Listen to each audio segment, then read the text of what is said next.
Friends, infertility के cases में आजकल एएमएच टेस्ट लगभग सभी जगह आपको कराने को मिलेगा, आपको सजेस्ट किया जाएगा। तो मेरे पास बहुत सारे इस चीज के क्वेश्चंस आए कि एएमएच कम है, कुछ लोगों के आए कि एएमएच ज्यादा है। इन दोनों ही कंडीशन में क्या करें, कैसे कंसीव करें, तो इन दोनों को हम क्लिनिकली समझेंगे पहले तो कि ये बॉडी में क्यों हो रहा है, और फिर उसके थेरेपेटिक सोल्यूशन भी मैं आपको आज बताऊंगी। लेकिन अगर आप कंसीव कर चुकी हैं तो आप मुझे यूट्यूब मॉम पे फॉलो कर सकते हैं, और फैमिली हेल्थ के लिए ढेर सारी इन्फॉर्मेशन चाहिए, थेरेपेटिक मेडिसिन आपको सीखनी है तो आप मुझे प्रेरणास डाइट क्लिनिक पे फॉलो करना होगा। Welcome to Prerna's fertility care.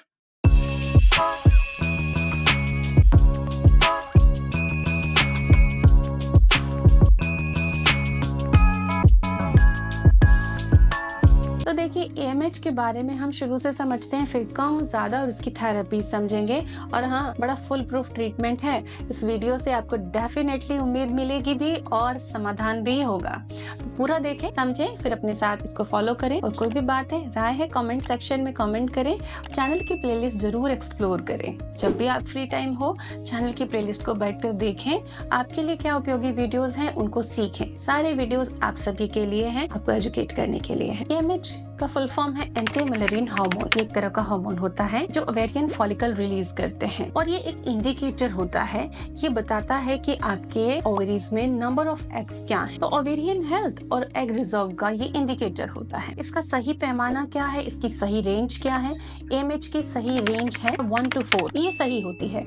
लेकिन मैंने 7 और 8 एएमएच में भी कोई पास 30 डेज में प्रेगनेंसी होते देखा है। लेकिन उसके लिए आपके एफर्ट की जरूरत होती है। तो एएमएच कम हो या ज्यादा घबराएं नहीं, ये ठीक हो सकता है। एग की संख्या का इंडिकेटर है, लेकिन एग की क्वालिटी बढ़ाकर आप केवल एक अंडे की ही नीड होती है आपको कंसीव करने के लिए, आप कंसीव कर सकते हैं। तो लो एएमएच यानी कि आपके ओवरीज में अंडों की संख्या अब कम बची है। लोग इतना डर जाते हैं और सीधे जाते हैं सलाह पर आईवीएफ और आईवाई कराने। जरूरत नहीं है। लो एएमएच को भी इम्प्रूव किया जा सकता है। कैसे? होम्योपैथी ट्रीटमेंट ले सकते हैं। अगर आपको क्लिनिकल ट्रीटमेंट चाहिए, मेडिकल ट्रीटमेंट ही चाहिए, तो आप होम्योपैथी ट्राई कीजिए। बहुत ही सुलभ है, बहुत सरल है और बहुत आसान तरीका है। लेकिन डाइट भी तो फॉलो करनी होगी। आप कितनी भी होम्योपैथी एलोपैथी ट्रीटमेंट ले लो, डाइट बिना फर्टिलिटी ट्रीटमेंट पॉसिबल नहीं है। तो लो एएमएच कब आता है? आजकल तो 30-32 के बाद भी कई पेशेंट्स को आ रहा है, लेकिन मेनली 35 के बाद ये देखा जाने लगता है कि भाई एएमएच ही कम हो गया, अब क्या करें, आईवीएफ के लिए भागो। ना,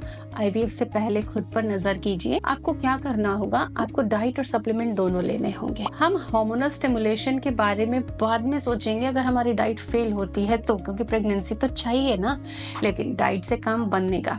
तो आपको डीएचई, कोक्यू और मेलाटोनिन सप्लीमेंट्स लेने चाहिए। इनका कॉम्बो आता है मार्केट में, इसके सप्लीमेंट्स इजीली मिल जाएंगे। मैं भी आपको लिंक दे देती हूँ डिस्क्रिप्शन में। तो सप्लीमेंट के साथ साथ में आपकी डाइट में आप सारी हेल्दी चीजें, सारे अच्छी चीजें से फल, सब्जियां, ड्राई फ्रूट्स, अच्छे अनाज, और जो भी प्रोसेस्ड या बाहर से बनकर आ रहा है आपकी प्लेट में वो नहीं खाना है। सब्जियां अच्छी मात्रा में खानी है, फ्रूट्स खाने हैं, फास्टिंग नहीं करनी है, हेल्दी डाइट रखनी है, योगा जरूर करना है। ब्रिज पोज है, बटरफ्लाई आसन है, leg up the wall position है, ये आपको बहुत ज्यादा हेल्प करने वाला है। तो डाइट, सप्लीमेंट और योगा आपके एग्स की क्वालिटी जो कम भी है ना, उसमें से एक एग ही तो आपको चाहिए, क्वालिटी बढ़ा देगा। तो इस तरीके से लो एएमएच में भी सप्लीमेंट के साथ और बढ़िया हेल्दी डाइट के साथ आप इजीली कंसीव कर सकती हैं, और 1 महीने में नतीजे आ जाते हैं। आप सप्लीमेंटेशन और डाइट से पहले एक टेस्ट कराइए और 1 महीने बाद टेस्ट कराइए, आपको फर्क दिख जाएगा।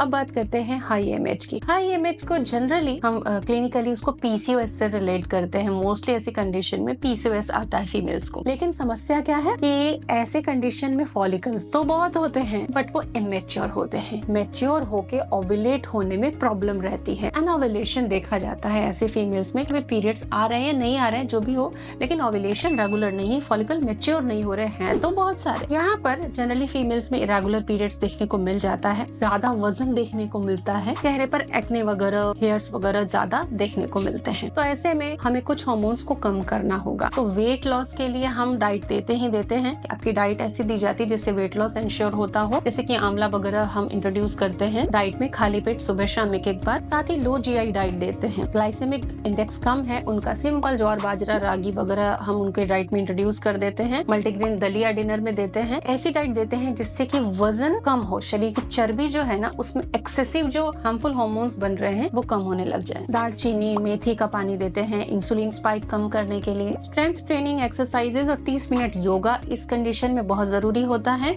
साथ ही इनोसिटॉल के सप्लीमेंट्स दिए जाते हैं जिससे कि क्वालिटी इंप्रूव हो। साथ ही एलार्जिनिन भी होता है, ओमेगा फैट भी होता है, लाइकोपिन भी होता है। टोमेटो का सूप हम इंट्रोड्यूस कर देते हैं। साथ ही अगर एनीमिक वगैरह है, विटामिन डी की डेफिशिएंसी है, तो ये चीजें भी सप्लीमेंटेशन इसमें प्रॉपर देते हैं। 1 से 2 महीने में अच्छे रिजल्ट आने लग जाते हैं अगर पेशेंट का भी एफर्ट बहुत अच्छा रहता है। 5 से 7% वेट लॉस करते ही ये चीजें इंप्रूव हो जाती हैं और कंसेप्शन इजी होता है। तो लो या हाई एमएच से डरना नहीं है।